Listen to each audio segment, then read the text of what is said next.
talking hardball, the bull and the better.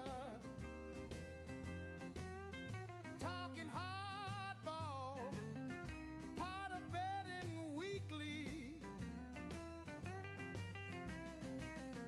Handicappers, they're all in the know.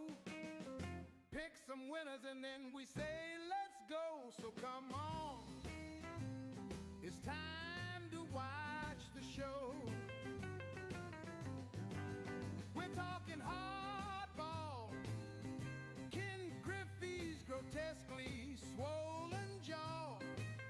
We're talking hardball, over under on the hot dogs. Talking hardball, bring your giant bag of peanuts. Talking hardball. Happy Tuesday. Welcome into a live edition of Betting Weekly Hardball. I'm Doug Kezirian. Good to be with everyone. I'm also alongside professional bettor Chris Macero, who is off a 3-1 evening, even though it's kind of late afternoon here on the West Coast. Chris, good to be with you, my man. Yeah. Last night was pretty strong. We had the 3-1 on the plays plus a couple leans with the Malinsky special with the Cardinals, and we like the under as well there. So I played them all. I was 5-1. I had a couple props that didn't go my way, but I play a lot less on the props than I do on the games. And because the props, a lot of times, like we look at a player going up against a pitcher, but sometimes that pitcher's out of the game by the time the guy's coming up for a second or third at bat. So you don't really get the full 3 or 4 at bats against that certain pitcher with the good stats. So got to be careful with these props, but successful night last night, and hopefully we can keep it rolling today. Yeah, in a lot of ways, things were predictable, right? Like no surprise on some outcomes, and then others were quite predictable. So, like you mentioned, the Malinsky special was the Dodgers. Cardinals get a run in the ninth, kind of fluky run, but nonetheless, the bats were quiet. You mentioned the under. Wasn't sure listening to the show yesterday why you didn't pull the trigger, but other things were sleepy that you expected, and then the Yankees find ways to blow it. They were up early. Max Fried looked like he was back on track, then gave up some runs, and then they got the lead. It looked like they'd snap out of the funk, did not. And the Rangers win in dramatic fashion the bottom of the ninth inning. Strange situation in Chicago. Reds and Cubs have to substitute and pull their pitchers early. That was bizarre. Red Sox staying hot. They're now 12 games above 500. They're a team that certainly looks good. We also had dramatic win in Pittsburgh with the Pirates comeback with Verlander got out of several jams. I think there was a hangover effect early from Sunday Night Baseball with the Tigers.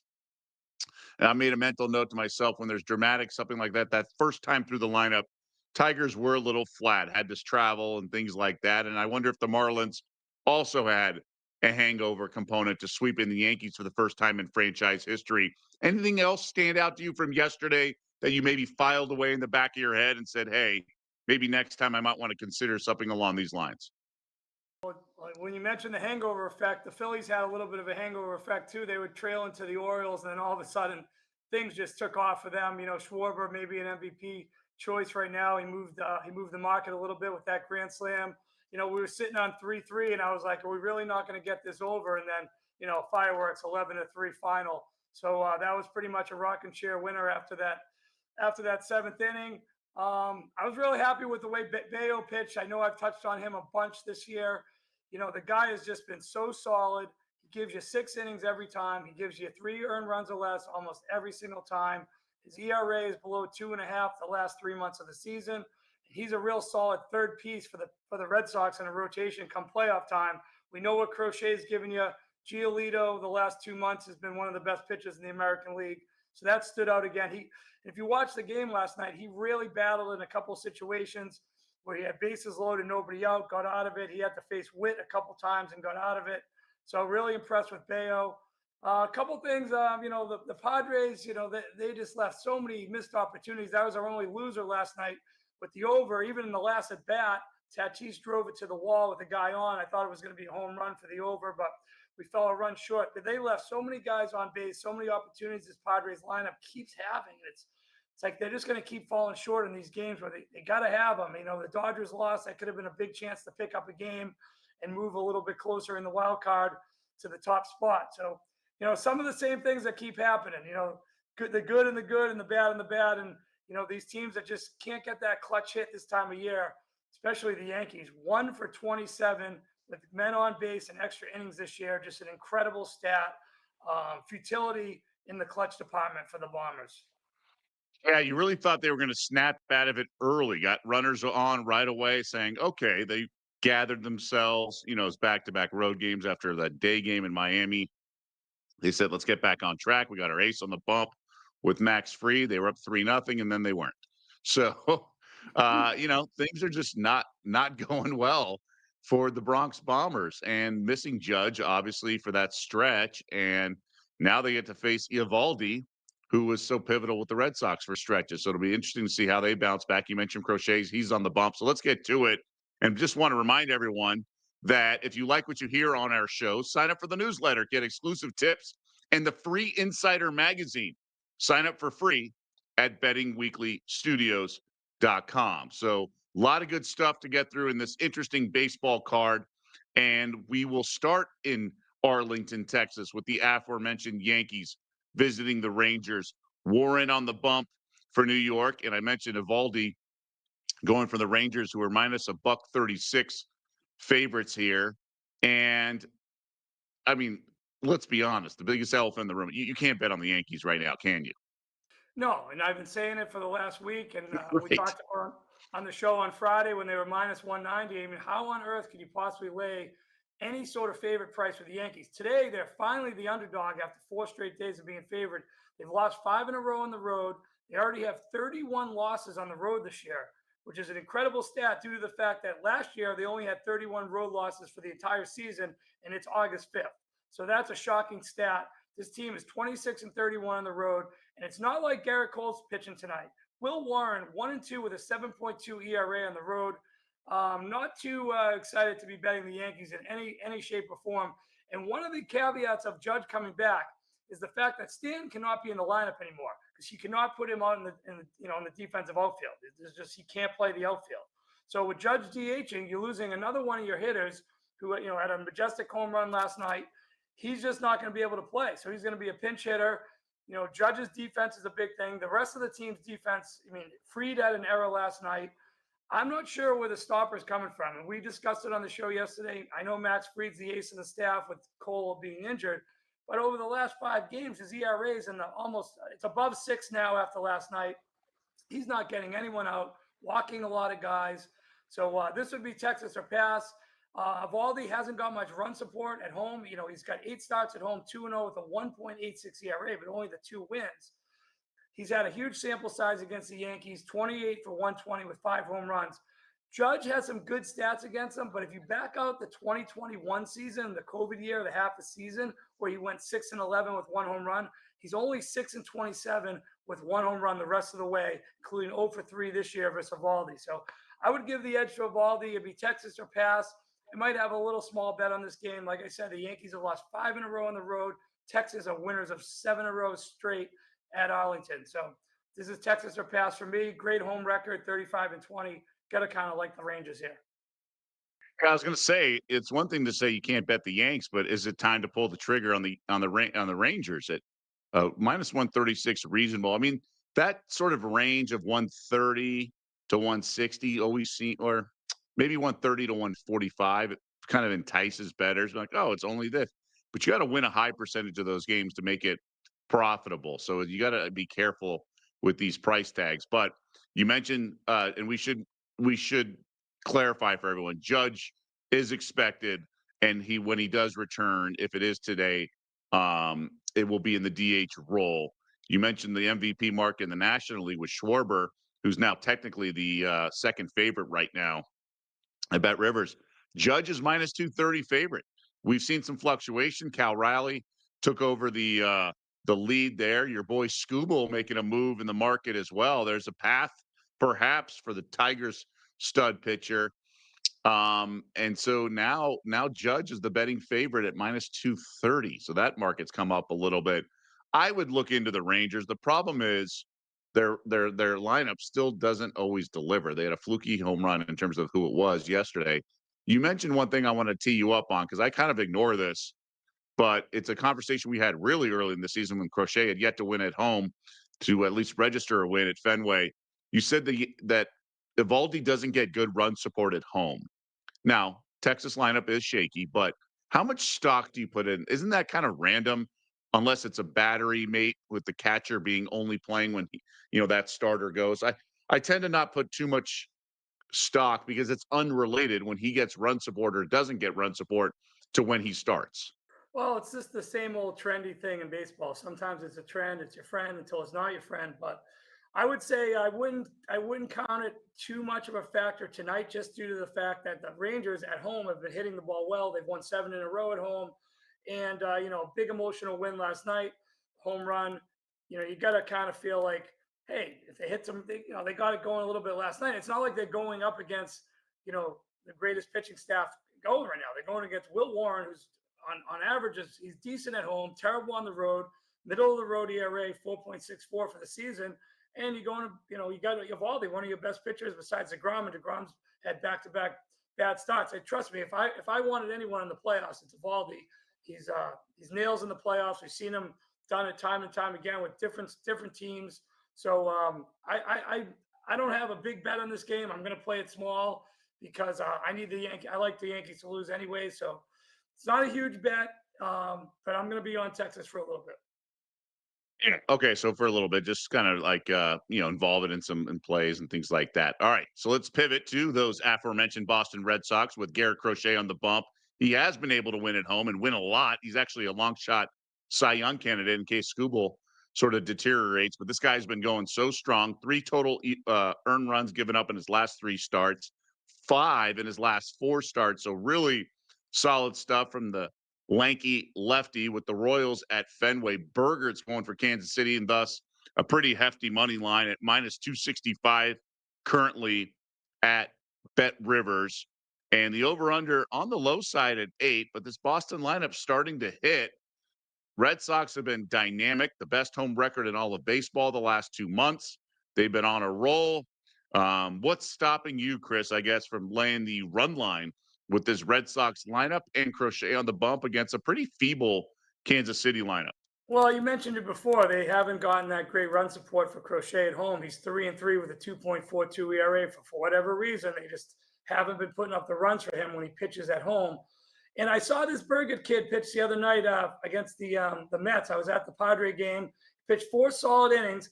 The one thing that gives me pause about him, and I was thinking about playing an under in this game, because I figured Crochet is going to be able to handle the weak hitting Kansas City lineup to probably like a tune of 1 or 2 runs, is that Berget had 4 walks in that start, and he only pitched 4 innings. And the Red Sox are a very patient hitting team. They have a lot of guys that take a lot of walks, watch a lot of pitches. And I'd be afraid that he put some guys on base at Fenway Park, his first time pitching there in his career. It might be a recipe for disaster. So I don't have a play in this game. I'm obviously rooting for my Red Sox. I need them for the division for a substantial amount of futures. The Red Sox 13-1 in their last 14 at home. Tremendous stats. Crochet solid against the Royals lineup. They're only 8 for 31 versus him with no home runs. So I like that. No one's going deep against him. He had a tendency earlier in the season to give up a home run in the first or the second inning. Then he settles in. But I just, maybe if you have to bet this game, maybe you put the Red Sox in a parlay. I'd hate to lay 265. In a baseball game, anything can happen, especially when the Sox haven't given him great run support at home. And Berget has a tendency to pitch pretty solid. He's got a 2.78 ERA. He's made 7 starts this year. He's been a pretty decent piece, and I'm surprised the Padres put him in that trade for the catcher Fermin. So I could see it being low scoring. Maybe if you look to a under first 5 type of situation, but I don't have a play on the game. Just going to steer clear of it and root for the Red Sox. All right, I am going to get involved. I think these are the games you want. Don't overthink it kind of thing. I'm going to lay the run line at minus 115. This Boston lineup, it's kind of like we talk about in golf and things like that. Recent form versus, larger sample size. The Red Sox offense has been clicking, right? They've scored at least 6 runs in 5 of their last 6 games, and the only time they didn't deliver was when they had to face Hunter Brown of Houston, who's got electric stuff. And you mentioned the the patience of the team in this kind of a situation, going against a young pitcher, as you mentioned, who's pitching at Fenway Park for the first time. Look, if Bergert baffles the Red Sox, so be it. I'll take the L. But I think this has, 7-2 kind of game written all over it. I'll roll with the Sox because they are on fire. And I just think it's the right side against a Royals team they can put up some crooked numbers here and there. They have some names, but these names haven't delivered all season. So I'm, again, not going to overthink it in that regard. Just a reminder, we have plenty of other shows here on the Bet Rivers Network under the Betting Weekly umbrella. Betting Weekly Dojo with Nigel Seeley and Neil Channing discuss how pro bettors use data-driven strategies to pinpoint value. So some good sort of everlasting green, just good content across the board that can really be applied with college football season. So the evergreen was the word I was looking for. So that stuff is really, good stuff, good content. So go check out that podcast as we roll on here. And don't forget Betting Weekly Fast Break, top of the hour. 5 games in the WNBA tonight. So a ton to get through. We'll have a good show and good breakdown on all of those games, and a lot of star power injured right now in the W. But we go to the Astros at the Marlins. So Miami had a little bit of a hangover effect, lost. Astros, good bounce back after getting smoked at Fenway. And now we got essentially a coin flip game. It's minus 115, Houston slight road favorite in Miami. This Marlins team's been on a roll as well.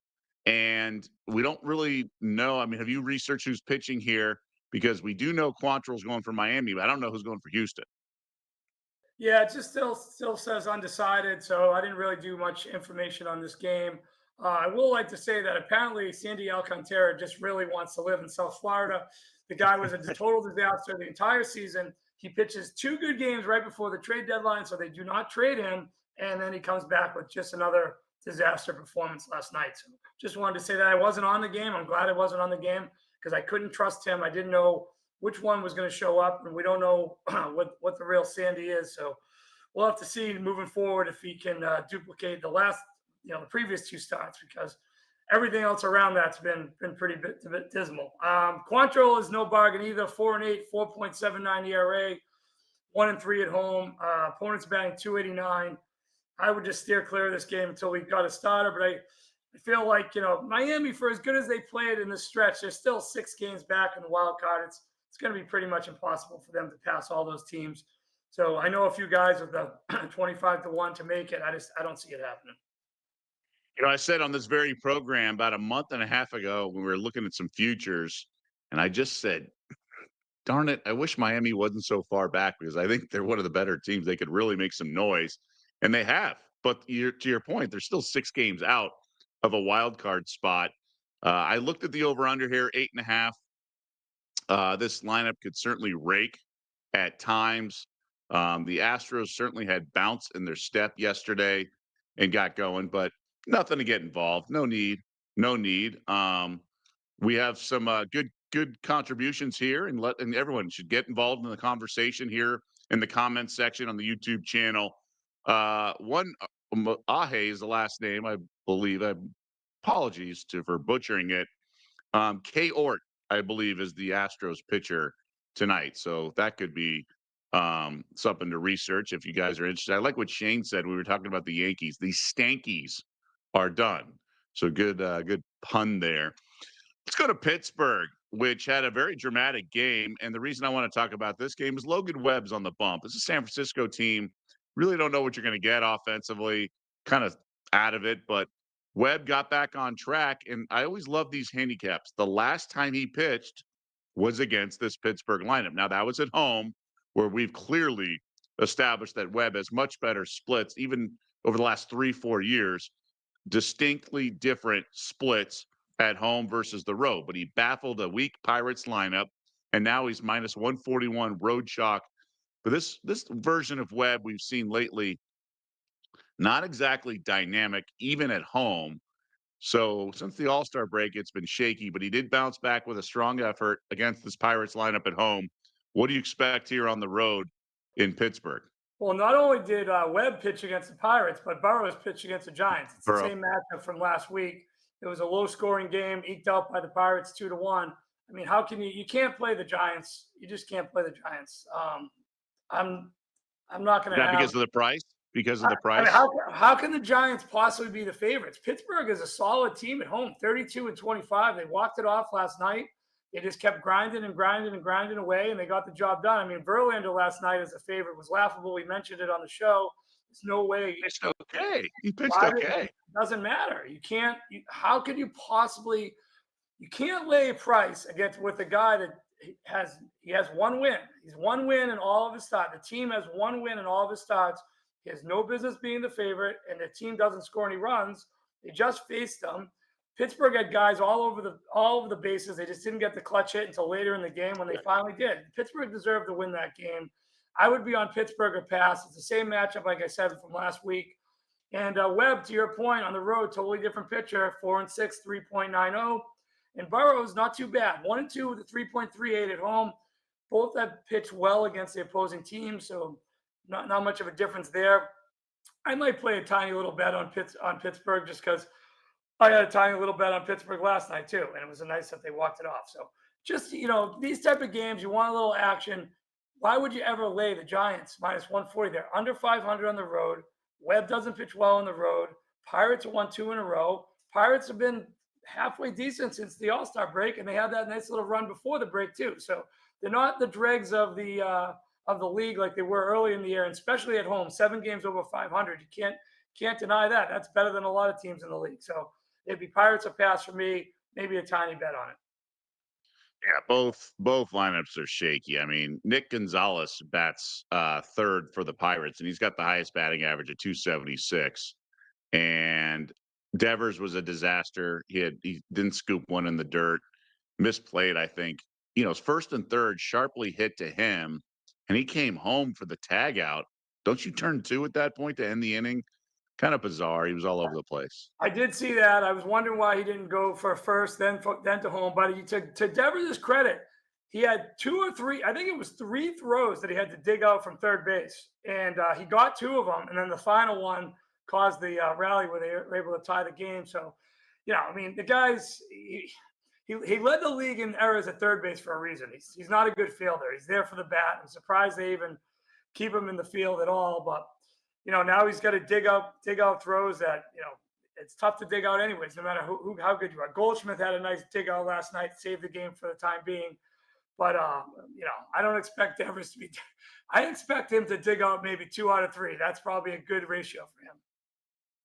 Maybe Devers should be MVP in both leagues. Red Sox have been great since trading him, and I think the count is San Francisco's 15 and 25 since acquiring him. So Devers is one of those subtle storylines for baseball fans and baseball bettors. But both lineups are really leave a lot to be desired. This could be a stone under if you get a similar performance from Webb against this shaky lineup, and then also from Burrows, because he did pitch well in that game against his last outing. So, under probably isn't the worst call in this game. Of 7.5, though, is a low total. It's there. It's low for a reason. So I certainly understand that. I get nervous when the teams see each other back to back like that. The batters get more adjusted to what the pitcher's doing, unless you're dealing with like a Greg Maddux who's trying to set you up for the next game. But I don't think Webb's trying to do that. I think Webb and the Giants, and I think the Giants are just get the season over. I mean, they got nothing going on. I feel like you mentioned, MVP for Devers, both leagues. He tried to sabotage 2 teams in the same season. There should be some sort of award for that. Bettors can award trophies for those types of angles and things along those lines. All right, let's keep it moving. Mentioned the slow start from the Tigers. I really liked the run line yesterday. I just thought it was so obvious. And then early on, I was like, well, this is why baseball, man. It's crazy, blah, blah, blah. And then the Tigers bats got going. I'll tell you, that Tigers lineup and what we saw in Philly with those stud pitchers baffling them, especially Sunday night, just great defense at late in the game. But even when the ump was squeezing them, Tigers were shut out.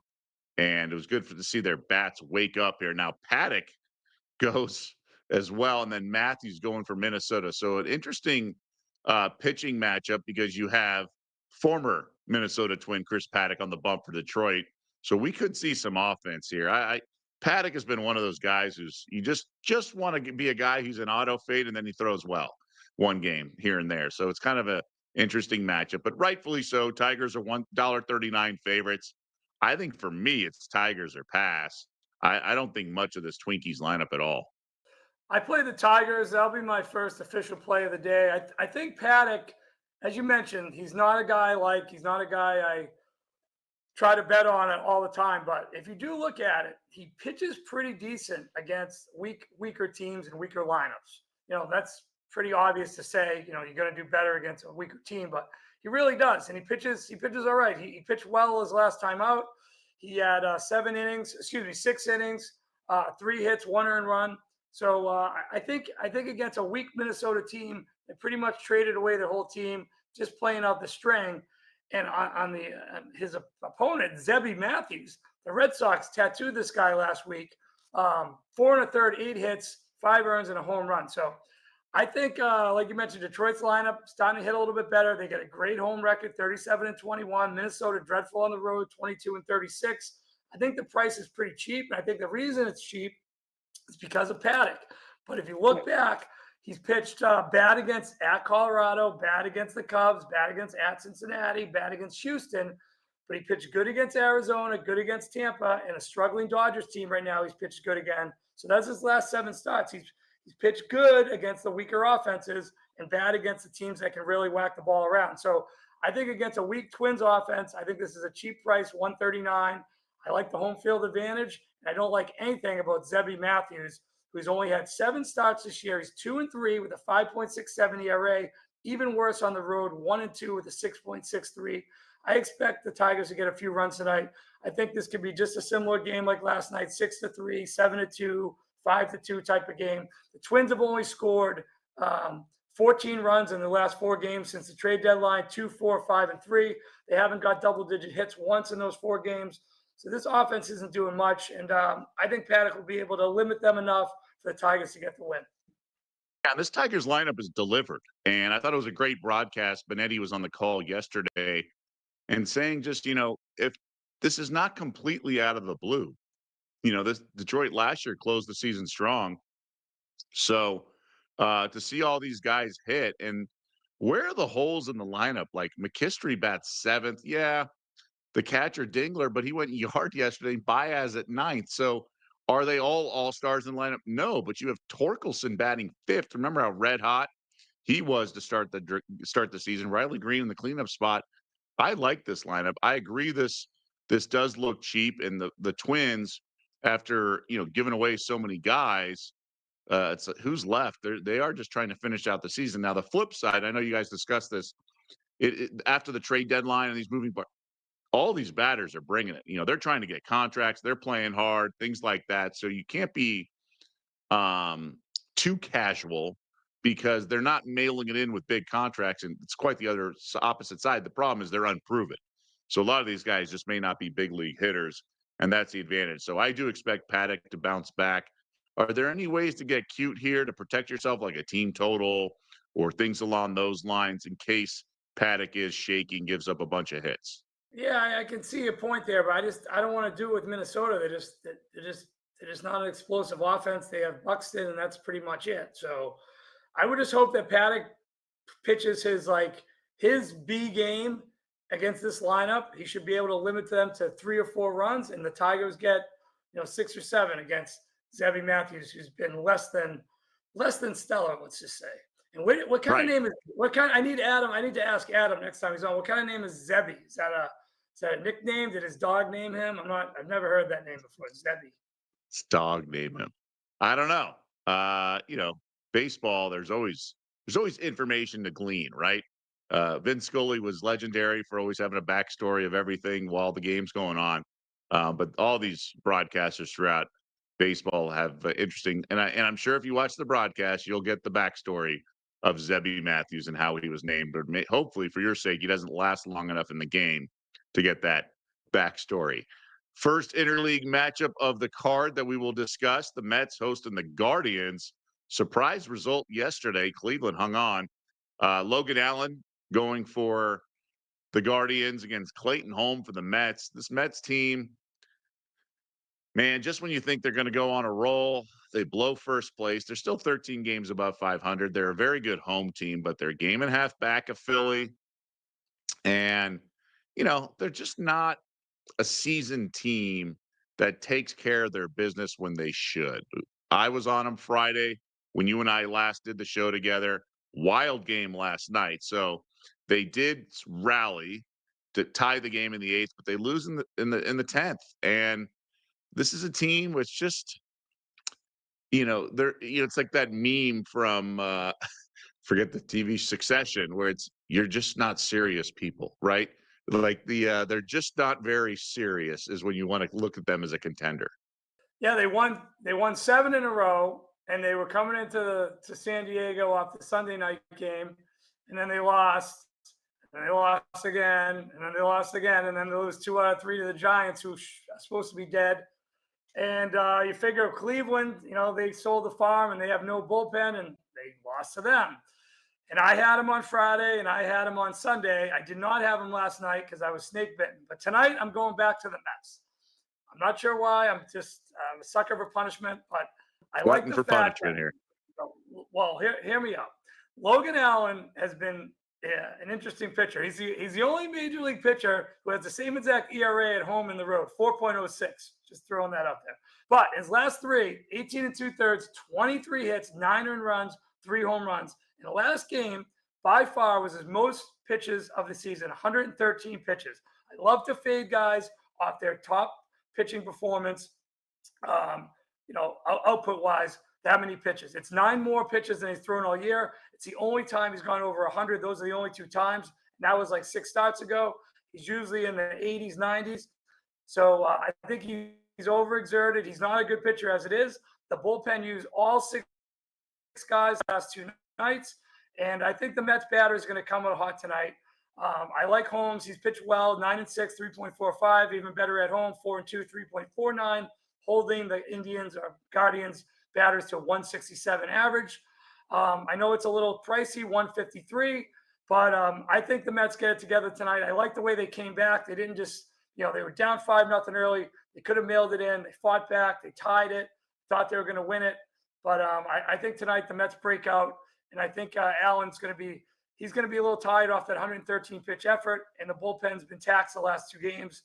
I like the Mets tonight, minus 153. I'll add that to my official playlist. Right. So there's been some steam in the market. Mets now $1.67. So it's gone up. But yeah, I would agree it's the only side you can play. I'm just emotionally scarred. And, they couldn't get any big hits. They did get the tie the game on last Friday. They go to extras, can't get the ghost runner home in the 10th, lose. And I was so fed up with them. Of course, they bang out double-digit runs on Saturday afternoon. I'm sitting here, of course, the Mets bats go crazy. So, like I swear them off for a little bit, but tonight does, shape up to a game that you would think that they would certainly be the right side.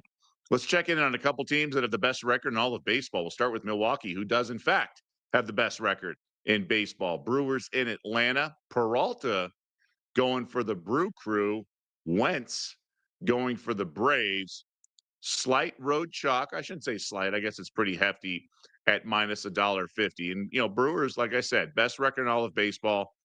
I thought they were the right side yesterday. I did pull the trigger, but not enough. But, I was fading Fetty, who actually pitched okay. This is a different situation. I think the Brewers are still undervalued right now. I don't know if everyone, but I don't think the market's caught up to them. Buck 50 feels cheap. The problem is Peralta's not a guy you love going to the foxhole with.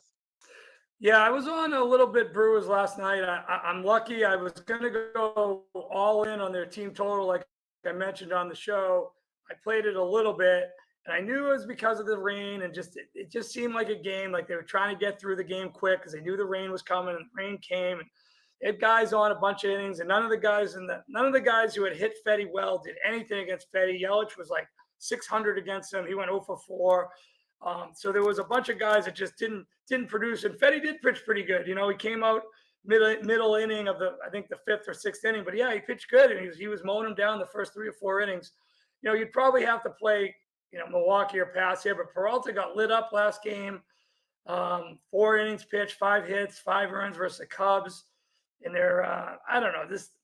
It's just one of those teams. And Milwaukee's been hot. I mean, you can't really go against them. But I'm not going to be on this game tonight. I'm just going to steer clear of it. Yelich again, 2 for 2 versus Wentz, and Matt Olson 3 for 9 versus Peralta with a home run. So those are a couple of guys that have hit pretty good. I just I'm not going to take Atlanta. I mean, Atlanta's the team that keeps getting priced like they're still good. I mean, how are they only priced so short last night? I'm still shocked at that price, and I'm still kind of shocked at this price. Peralta, besides the last game, has been pretty solid. It would be Milwaukee or pass, but I'm not going to get involved in this game. Yeah, the Braves, I mean, I guess the market still prices them poorly, right? Like they're a team that's, I think, lost the second most units betting wise since the beginning of the season. The Rockies are in a class by themselves. But then the Braves, I think, are the second worst in terms of unit size per game. The lineup's not delivering. They've had injuries. The pitchers aren't there. They're a hot mess. And the Brewers, so this is one team, the Braves, that are overvalued. Another team that's still undervalued. I mean, this line should be like what? Like 165, 175? I mean, for a team that's the best record in baseball, has won 4 in a row. They've won I want to say 13 out of 15. And they're going to lowly Atlanta, who's pitching Wentz, this is basically an opener. The guy's had 3 starts, 2-2 with a 5.02 ERA. I mean, I guess it's a square play, but if you want to bet Milwaukee, I can't blame you. I mean, I'm not. The Braves had 1 run last night. The Braves aren't. So why aren't you playing them? Well, just because just because I'm a little nervous at Peralta, and I do respect what the line is. I sometimes you see a fishy line, it's fishy for a reason. I did play him last night, and I felt like early in the game I was going to be fishy. I was going to be fish hooked the line because it was 1-0, and they couldn't hit Fetty, which made 0 sense. But they got that 3-run homer, and that was the whole game, 3-1. So if they don't hit that 3-run homer, the Braves probably win the game. It's just one of those lines where you gotta take pause and step back and say, oh, I'm going to go all in on the Brewers tonight. But it's probably not the smartest move. Maybe something's wrong with Peralta. He looked terrible last game. So couple factors in play. So I'm just going to step back and let it breathe and not do anything with it. Yeah, the scar tissue we have as experienced bettors. We've been there before, things like that over the years. So it certainly makes sense. I did put it down in the Google Doc, but I'm going to pass. But it's one thing I'm keeping an eye on. If things start to break early in live wagering, in-game wagering, I might pounce, even if it's a bigger price and the bats look like they're not sleepy and maybe Peralta's sharp in the first inning. Now, you don't want to make the mistake of past performance doesn't guarantee future performance, but in baseball within the same game, that is, I do think, especially like we saw in Philly, with the Tigers, that changeup's working on Friday, for certain, it's just, you just got to ride it out. And the broadcast team will mention it, especially the former pitcher in the broadcast booth. So I'm going to keep an eye on this one. If Peralta looks sharp against a certain Braves lineup that you want to fade, I'm okay jumping in. Maybe it's between the half inning where the Braves have an extra set of ups and you don't have to lay as big a juice because of those extra ups. I'd rather see Peralta for an inning and a half or something like that, or an inning going into the bottom of the second or something like that. So that's something I'm going to keep an eye on for in-game wagering, but officially no play as well on that one. Okay. We'll keep it moving. I know you want to get involved with one of the other teams that have the best record in baseball, the best record in the American League, with the Toronto Blue Jays at Coors Field. And they absolutely smoked the Rockies yesterday, put up 2 touchdowns. They're hefty favorites at minus 240 or 250 now. Rockies are over $2 on the comeback, but then again, they're the Colorado Rockies. And, this is a Blue Jays team that didn't skip a beat yesterday. Barrios is on the bump here at Coors Field, and Molina is going for the Rocks, and he has an ERA over 7. But I worry about all pitchers coming to Coors Field, especially in an interleague game like this. Yeah, this is the first bet I made last night, and I followed up again this morning. I'm playing the over in this game, but my biggest bet on the game is going to be the over the Rockies team total, 4.5. You can find 105 to 115 in that range. Barrios, just not that sharp, especially his last 6 starts. He's only pitched 29 in a third innings, 35 hits, 19 earned runs, 7 home runs. And one factor that's very big at Coors Field, he has a 2-to-1 fly ball to ground ball ratio. So I really feel like they got embarrassed last night, 15-1. Last time they got embarrassed this bad was on May 10th. They lost 21-0 to the Padres. Everyone was ready to say they were going to lose the rest of the games. What happens? The next game they came back and beat the Padres 9-3. I expect a little bit better effort tonight from the Rockies. Berrios, I don't like him at all, especially lately. He started off the year hot, but like I said, last 6 games, he's got an ERA of 5.83. And I don't like that walk to fly ball ratio, especially at Coors Field. Yeah, and if you want to back it up with the over the other way, I don't blame you. Molina has only pitched 5 games. He hasn't started a game yet. His home ERA is 9.64.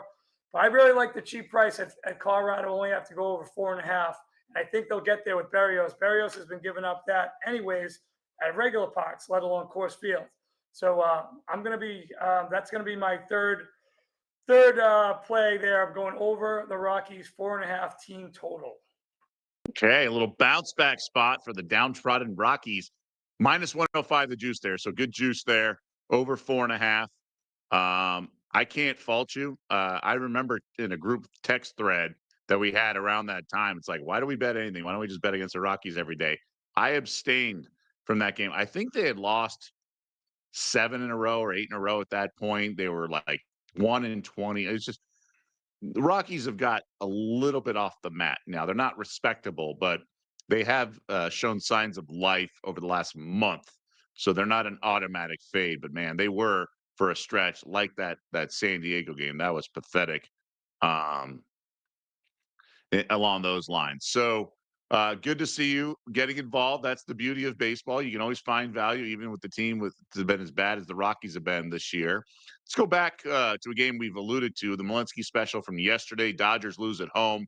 Now Sheehan on the bump for LA. Cardinals going with Michaelis, who he's one of those pitchers, and I've mentioned it on the show. I can't bet on him, can't bet against him. He's a guy I can't really get involved with. But this Cardinals team, not good. But they kind of always, for the last like decade, they've always been a thorn in the Dodgers' side. LA is 17 games above 500, but Mookie's not hitting. It's been a weird year for the Dodgers. But do you like them at all in the bounce back spot? How would you handicap this game? No, I'm not going to play the game. I do have some stats on it, though. I mean, Sheehan just can't. He started against the Red Sox last week. He was in the bullpen on Wednesday night versus the Reds, I believe, and got the loss. And now he's starting again. He doesn't go deep in the games. I don't understand why they're this big of a favorite. Granted, Michaelis is, he's let's say he's erratic at best. Some guys definitely have some good stats against him. Betts, 2 home runs, batting .400 against him. But Betts is only hitting .223 this season. I mean, .223 for Mookie Betts. Crazy. It's crazy. I mean, he's definitely, we talked about it. I'm not sure if it was me or you or Adam. We talked about it, whatever the virus he has from the beginning of the season. Obviously, that's taken its toll because he hasn't come back anywhere close to what he's usually doing. But Freeman, 3 home runs against Michaelis, hitting .450, 9 for 20. Freeman's hit a home run 3 of his last 5 games. And then Ohtani, 4 for 8 at a 500 clip. So some of the, their 3 best hitters hit Michaelis pretty well. But the rest of the team is not hitting at all. They're not getting anyone on base. It's like if Ohtani doesn't get on and start the rally, nothing is happening. So it's tough to bet this Dodger team at these big prices. Is it possible that the Dodgers they're just not that good anymore? I mean, I think it is kind of possible. They've been on a rough stretch now, and it's not a short sample size. The Padres are squandering opportunities like last night where they left a lot of guys on and could have cut the lead to 2. So I'm not going to play this game because it's tough to back Michaelis, but I'm definitely not laying $2 with Sheehan and a Dodger team that seems to not be able to hit anymore. Yeah, no, you're right. It's not a small sample size for LA. They've been shaky now. Maybe they get it together and flip the switch come postseason now that they're starting to get a little healthier in the starting rotation and Glasnow's back. But man, I mean, look, they have Glasnow and Yamamoto. That should be an awesome 1-2 punch. But we'll see. I mean, to your point, Betts is not betting or hitting well. Otani's been fantastic. Freeman, obviously much better than Betts, but this lineup doesn't scare as many people as it used to. And they got the job done lately here and there again in Tampa or in Florida against the Rays. But this is not the imposing team that we thought, and certainly not exactly clicking down the home stretch here in early August. So we got 3 official plays for you, Chris. Colorado Rockies team total. I like it. Thinking outside the box there. And then you got some favorites with the Tigers and Mets. I'm going to go Red Sox run line as my only play. I was flirting with a couple, yeah, including the Brewers, but didn't quite make it official. Maybe I'll be back on them later in the day. Just want to remind everyone we got a couple good shows just around the corner today. 15 minutes from now, Betting Weekly Fast Break, 5 games in the WNBA. We've had a major trade for a contender getting an all-star. And so they're making a push with a couple MVP candidates hurt. So a lot of moving parts in the WNBA. We'll break it all down. Again, 15 minutes, top of the hour. Then 1 hour after that, 4 Eastern, College Sports Rush YouTube channel. Jimmy Ott and Paul Stone preview the Big Ten football season. Yeah, it is football season in early August. The weather slightly cooling off here in Las Vegas. So it's the seasons are changing. Good times across the board. Football around the corner. Chris, I know you're very involved in football handicapping. So it should be awesome stuff and awesome content here on the Bet Rivers Network. So make sure you stay tuned. A lot of shows coming back, including College Sports Rush. Chris, anything else? Parting shots before we let you go? You were making fun of my Rockies play. You can even get the Rockies tonight plus 2 runs at even money. It's just unbelievable. The value is tremendous for a team that lost by 14 last night. I'm not making fun at all. I'm just saying that's what you do with the betting world. You think outside the box. So I would not. I mean, look, the odds are there there's a reason it's minus 105 and not. I remember somebody giving me a hard time about taking a bet because it was a team like the Rockies. I was like, the juice was minus 110. Like it was a run line against like the worst team in baseball or whatever.